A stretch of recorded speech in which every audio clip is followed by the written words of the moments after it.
It got to my turn and I said I wanted to be a journalist. And he looked at me blank and told me I couldn't be that. I remember in primary school, one teacher was going around asking people were saying anything they wanted to be. And he finished the little self-esteem that I had. He just looked at me and told me, do you think you can be a journalist? Do you know people who are journalists?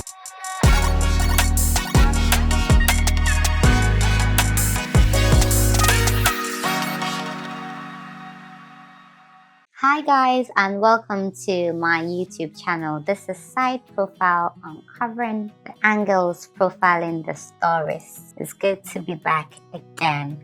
Today, I want to talk about childhood dreams and aspirations and daring to dream. And I want to personalize it a little bit. I remember maybe in primary school, maybe upper primary school, and one teacher was going around asking people, everybody, the students, really what we want to be when we grew up. And people were saying anything they wanted to be. It got to my turn and I said I wanted to be a journalist. And can you imagine what this teacher told me? I must admit, when I was in primary school, I wasn't the best student. Maybe the last 10 students, I was always part of it. I found myself later, and I think I realized that I wasn't having time to study. And when I went home from school, I'll be made to pound fufu. With these African parents, you do all sorts of things. And when I go to my room, I think maybe I'm tired. I don't revise. So when I went to secondary school, where we were in the boarding school, going to prep was compulsory. Some of us who went to school in Africa, you can attest with me. Going to prep was compulsory. So it gave me that 2 hours where you could only sit down and read and learn. So I just started finding myself. I was quite shy when I was in JSS. I wasn't up to much. When I went to SS, I think I really started finding myself, conducting morning assemblies, becoming a chaplain, blah, blah, doing all sorts of things, which was really good for my self-esteem and everything, because I was made to believe for the longest time that I wasn't good enough academically and I wouldn't amount to much. So, when people are thinking of sometimes, because of what people think, and when you get your results and they're not good, you're thinking, should I just reduce my standards of wanting to go to university and maybe do a training college? I don't even know why that's I was thinking that going to training college was easier. So don't be offended if you're a teacher or a nurse and you're thinking, what is she talking about? That was what my little mind was thinking about. And maybe lack of mentorship as well. When people or parents and family is really encouraging you. I don't think I came from the most educated family. My dad is quite educated, but no shade to him. I think he did the best with what he could at the time. I don't think he really asked us or encouraged us or really told us to not think outside the box, but dare to dream, really, and not be mediocre and think you'll be just anything, rather than what you can actually realize your full potentials for being. So back to the story of the teacher. Dare I say I wanted to be a journalist.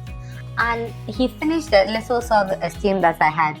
He just looked at me and told me, do you think you can be a journalist? Do you know people who are journalists? It's the children of the ministers and blah, blah. That time, I'm not that old, but it's been quite a few years where it was the gypsy aunties and just a few journalists. So it wasn't, nowadays with the evolution of social media and time and age, things have become a bit more easier. But those times it was quite like far-reaching, if you like, to think that I wanted to be a journalist. And he looked at me blank and told me I couldn't be that. And so I should dream smaller, so to speak. I don't think he used those words, and I didn't even have the words for it. But now I have language for what he was trying to tell me. It was almost like your standards are high, your dreams are too big, so reduce your dreams.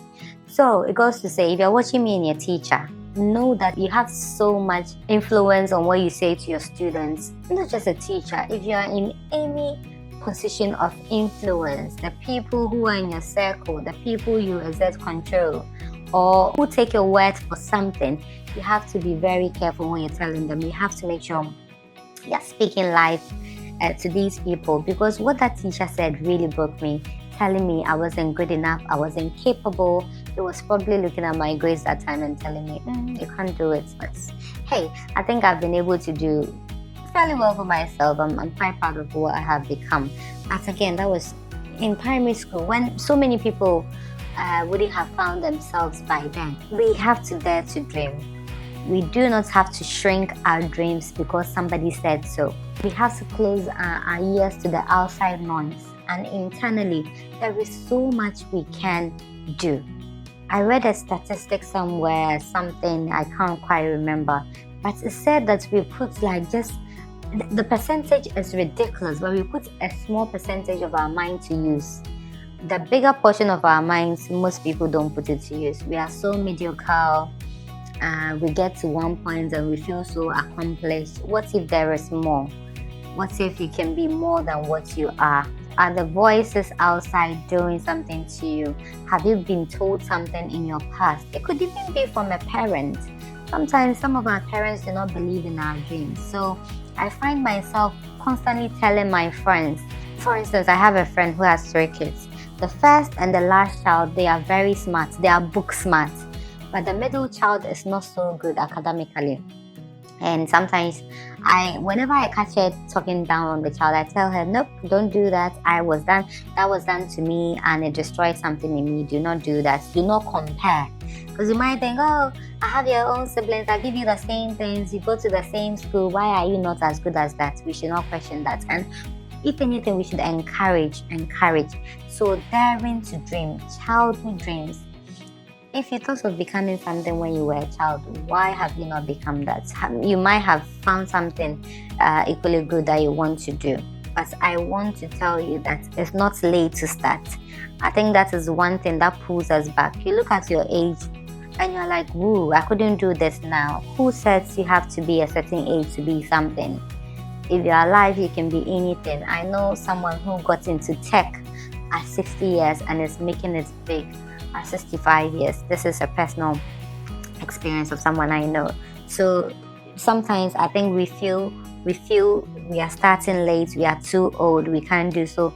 Every childhood dream that you haven't accomplished, I'm here to tell you today that it's not too late. It was something you wanted to be when you were a child. It doesn't matter. The beautiful thing about school is that now you find people the age of your dad, the age of your mom in the same class with you at university. So if somebody is doing it, know that you can also do it. Do not give up on your dreams. Do not shrink your dreams, and do not give up on your childhood dreams. You have to dare to dream. Daring to dream is not something only young people or children do. Even as an adult, I've found people who have changed careers mid-age and they have done well and killed the other career they have gotten into. So let's be very mindful of that, not to shrink our dreams or think that we are too late getting into a new niche. If there's something you want to do, please try to do it. Also, I want to touch on becoming more. We don't have to be one thing. I know a surgeon who is also a full-time musician and making streams of income from birth. Who says we have to be one thing? Who says you can't be a lawyer and a business person? Who says you can't be a doctor and an artist? Artists are making so much money. If you have a craft, if you have something, do something else. Try to have a side hustle, a passion. I went to meet some friends not so long ago and we're talking about passion. Do you chase your passion or do you do something that will pay the bills? And then I think at the end of that conversation, we all decided or came to a conclusion that you do what will pay the bills now whilst you work on your passion, so that when your passion begins to pay, then you can stop doing what pays the bills for now. If you find anything, of course, do it to pay the bills, but also do not let go of your passions. Do not let go of your dreams, and you have to dare to dream. So yes, that is what I want to talk about today. A few pointers. Let us make sure that we are healing the inner child, the child who was bruised, the child whose self-esteem was bruised, whose who was told you couldn't be much, make sure that you also stop living small. Sometimes we live small and we think this is all we can be, whereas you can be more. Know that at the end of your life, are you going to regret the things you did or the things you did not do? What if you were told you could be more? What if you know deep down that you could be more and you didn't live a full life? There is going to be a lot of regrets at the end of your life. You don't want to get to the end of your life and think that you should have done it again because you lived to your full potentials. Let's stop romanticizing on our potentials and actually take charge. Let's take charge on who we are meant to be and who we want to become. Also, let's allow ourselves to live a big life. It goes to saying stop living small and being very mediocre, content with what you have, knowing you can get more. And when you get more, you want to get more because you want to be a blessing unto others. So there's so many streams that this can go. It's not because you want to be selfish or show off, but you can be a blessing to others. You can hold people's hand, mentor them, and show them the way to go as well.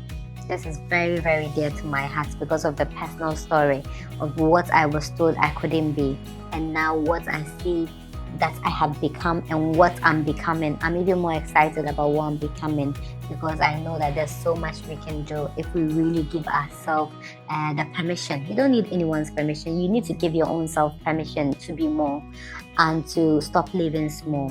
And once that is done, that is all you need. You don't need any external forces. Everything you need is from within, and you are able and you are enough. Just keep telling yourself you're enough. Whatever you set your mind to, sure believe and best believe you can do it.